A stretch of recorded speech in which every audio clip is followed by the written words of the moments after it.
All right, let's go ahead and get started today. We are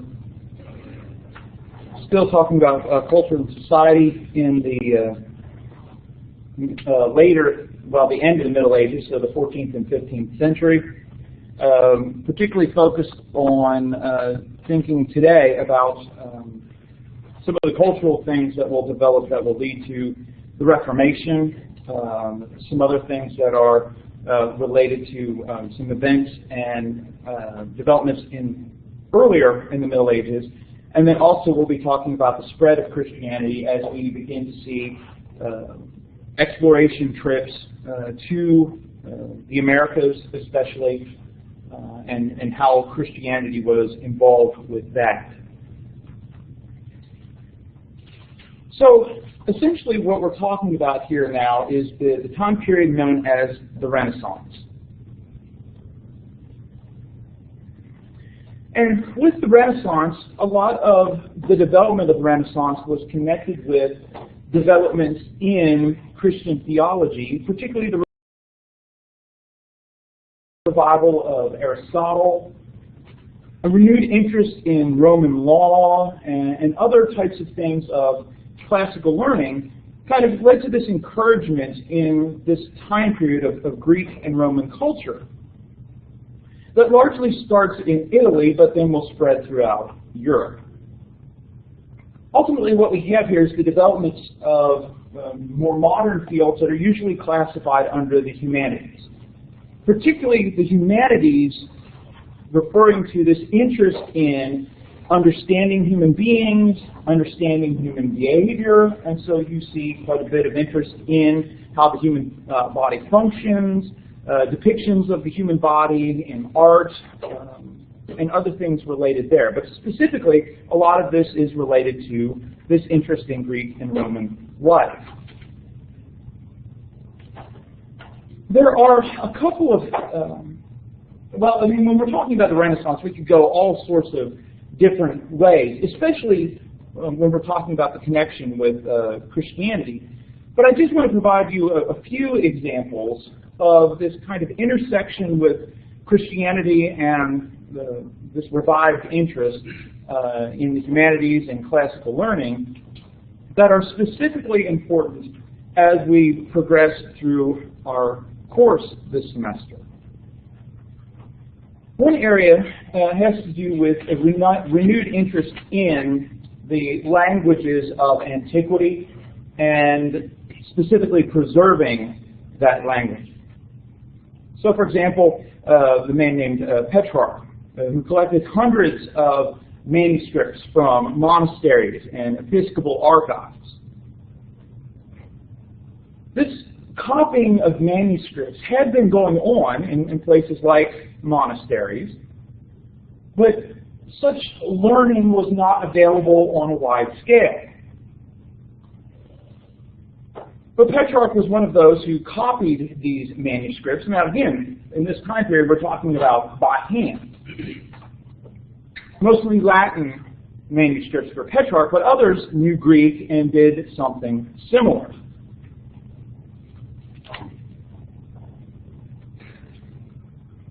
Another rather prominent individual during this time period, very important for our thinking about Christianity at this point, of course, is the poet Dante.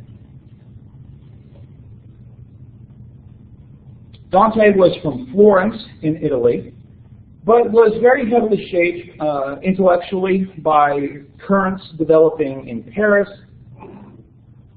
Although he's mostly known for his literary works, he studied philosophy and theology. But in 1301, he was exiled from Italy because of his opposition to Pope Boniface VIII. And it's out of this strained relationship, especially with the papacy and with the church, that he writes his most famous work, known as the Divine Comedy. It's called comedy because of its happy ending, but not because it is very funny. And if you've read the Divine Comedy, you know it's not that funny. One of the unique things about this as well, for a work of its time, being written in the common language of people instead of Latin, also made it a little bit more accessible. As a poem, it is about a fantastical journey that Dante takes through hell, purgatory, and heaven, beginning on Good Friday in the year 1300.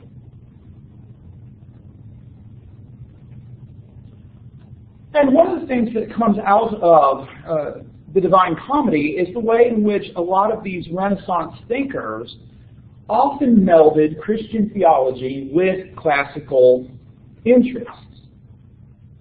So Dante's guide on this for a good portion of the early parts of the Divine Comedy is the Roman poet Virgil.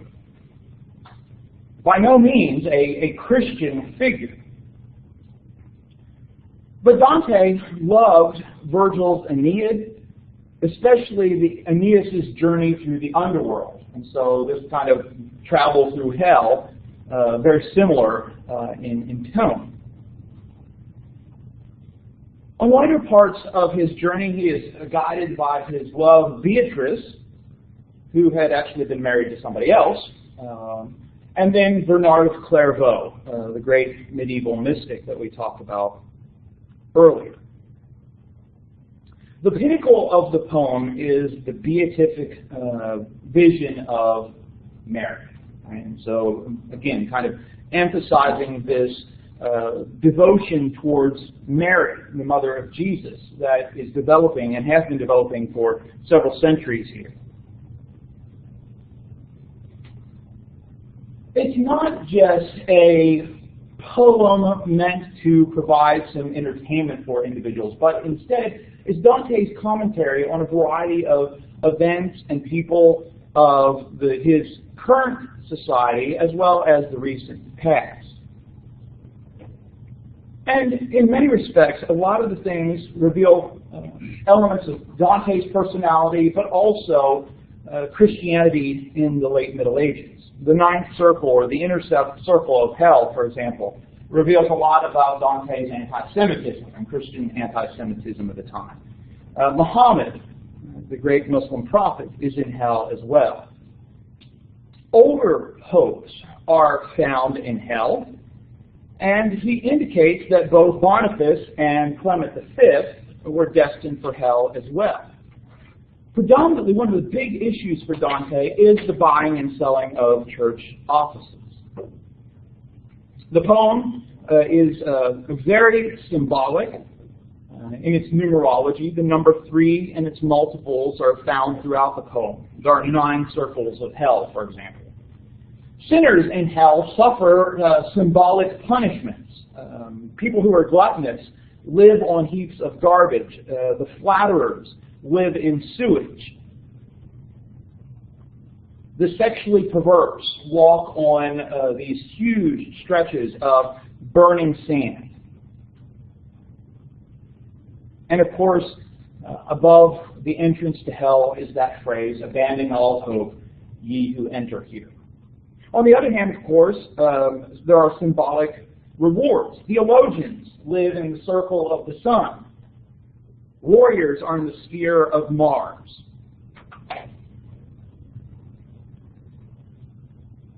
Dante's Satan also tells us much of the time. Satan is a huge, stupid beast. In no way, much like the modern depictions of the devil. Instead of being in a lake of fire, he is frozen in a lake of ice. Satan is 3-headed, and in each of his mouths he chews on the great traitors of history, Judas, Cassius, and Brutus. The suggestion being, why is Satan in a lake of ice instead of a lake of fire? Well, he is farthest from the light and warmth of God. And so it's not hell being burning fire for Satan, but instead... Did you say he had not Cassius Brutus? Judas. And so Cassius and Brutus, the traitors who led to the assassination of Julius Caesar, and of course Judas betraying Jesus. So you think that came from the Renaissance and the appreciation of Greek and Roman law. Yeah, there's that combination of how he's very interested in that classical time period. That's kind of weird, isn't it? Judaism and to those else going there. Yeah. On the same level as Julius Caesar and Jesus. Yeah. There are probably other people that were traitors in Christian history that could have been put there. But yeah, it does reflect that kind of amalgamation of classical and early Christian. So the structure, the first section is the Inferno, right? This is the journey through hell. And as he passes through these circles of hell, going towards the center, the sins of these people get worse and worse. So on the outside, the first circle of hell are the virtuous pagans. Right? They're still in hell because they have not been saved, but they're the furthest from the center of hell. And then you get to people like the gluttonous, and then the greedy, the wrathful, the heretical, the violent, the fraudulent, and then of course the treacherous, like the traitors Judas, Cassius, and Brutus. The second part of the poem, of course, is Purgatorio. It's purgatory, where the similar types of sins are seen, but again, the idea is that in purgatory, these are people that are not as bad as those in hell and have to work off their sins for a certain time. The final part, of course, is Paradiso, the entrance into heaven, into the beatific vision. It is broken up into different levels as well, based on the planets and other heavenly bodies, the moon, Mercury, Venus, the sun, Mars and Jupiter, and all of these are related to different types of things. So those that are faithful but are inconstant, right? And so they're kind of like the moon. Now you see it, now you don't. The people connected with Venus, those that are loving, but their loving is marred by lust. And so they're further away from that inner circle. The highest heaven, where the angels, the saints, Mary, and the Trinity exist. So what we see here from Dante's Divine Comedy is this kind of development of these different levels, right? This connection of closeness or separation into some very distinct ways. Certainly not anything that you would see from Scripture in the sense of, there's certainly talk about heaven and hell, but not so much discussion of heaven. But there's also then that influence of classical learning and how that's shaping a lot of this theology as well. The third rather interesting individual and important for later developments in Christianity is a man named Lorenzo Valla. So the Renaissance kind of introduced this interest in returning to classical learning, but it also introduced a critical approach to that literature. And by critical, I'm not talking about somebody saying, well, this is bad, or here's what's wrong with this, but approaching it with the eye towards, the construction of the text.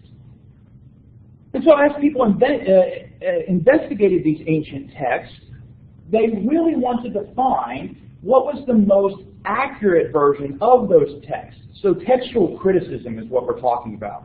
Right? And so you're comparing various manuscripts of a particular text and saying, okay, there's some differences here in this manuscript compared to this manuscript. What's the original reading of this? Right? Because as these things are copied by hand, sometimes people would forget which line they were on. They might copy something that was actually on the line before. And so, investigating what's the original text.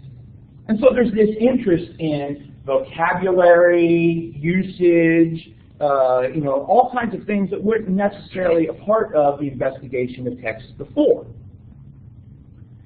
But one of the things that also came out of this is that people, through their critical examination of these texts discovered some things that were forgeries. And Valla was one of those that discovered forgery in a very important text, the Donation of Constantine. We've mentioned this before.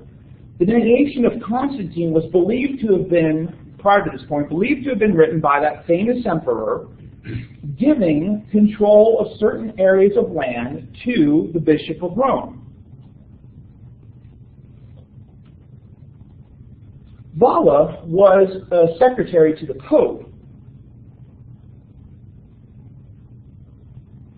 and he becomes very interested in the Greek text. And through his examination of the language of the Donation of Constantine, he discovers that this is a forgery because of some of the language used.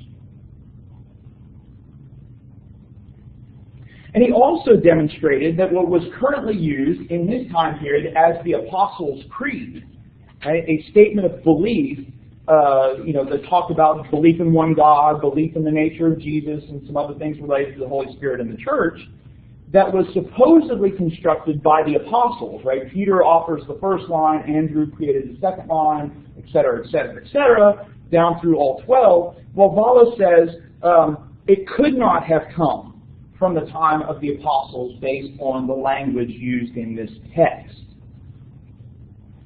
And so this textual criticism, by returning to the original languages of documents and examining the question of language, becomes a very important part of Christian theology, especially as more and more people want to say, well, we have this Latin text, which was a copy of the Greek text and the Hebrew text of the Bible. Why don't we go back to the Hebrew text and the Greek text of the Bible? And so these kind of developments were very important. But during their time period, works like these, like Lorenzo Valla's work on the Donation of Constantine, didn't really make much of an impact during their lifetimes. Many of the people during this period did not have the ability to read. There are very low levels of literacy. And so all these works that are written about things like this, people aren't reading them because they can't read. And so these are reserved for an intellectual class that has the luxury of time to read and the ability. And so these documents had very low circulation. Valla died before the major invention that we'll talk about here in a minute that would allow circulation of works like this, the movable type printing press. They're not common, they're not popular. And so a lot of his works were ignored during his lifetime.